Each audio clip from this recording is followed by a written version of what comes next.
Hi, my name is Yu Yangguo, student number 1011348374. Hi, my name is Ziyan Lu. My student number is 1011067211.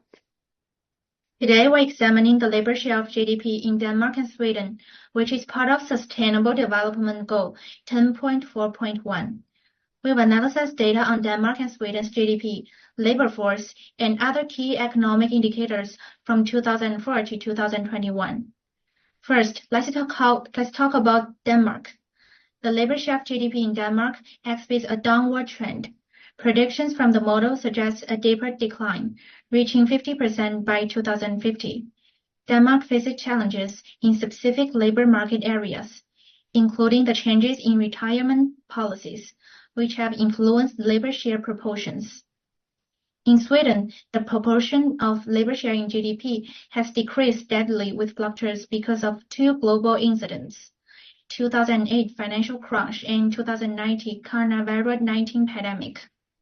The 2008 financial crisis was caused by reckless borrowing and collapse of the market for house leading to a severe recession characterized by increased unemployment, wide-scale redundancies, and diminishing labor share of the GDP.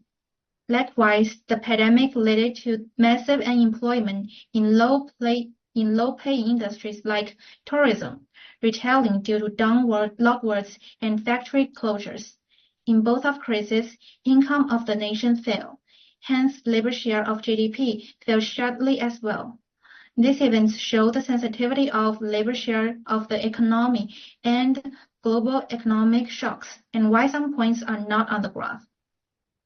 To build a better model, we usually need following these key elements. Firstly, a trend prediction about labor share of GDP by authoritative experts or organizations for the future will help us make more accurate judgments and consider whether our graph is reasonable.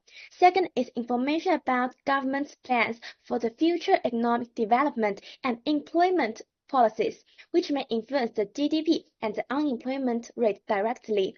For the model, both my partner and I used the exponential function. Countries we studied are both developed countries with similar social conditions and economic development trends. Because the overall trend is downward, the decline will slow over time and the labor share of GDP cannot be negative. We choose the exponential decay function, which approaches zero but is always above the x-axis. It's reasonable.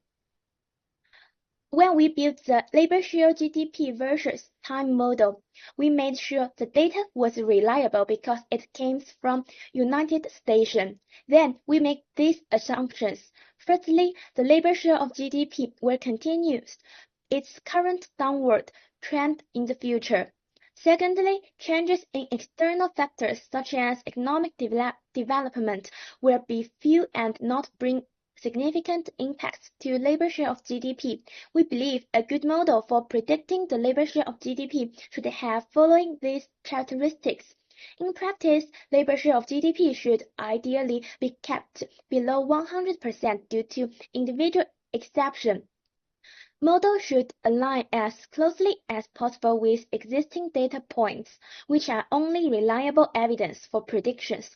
Model should use real-time data to adapt to changes and account for outliers to remain robust. That's all. Thank you.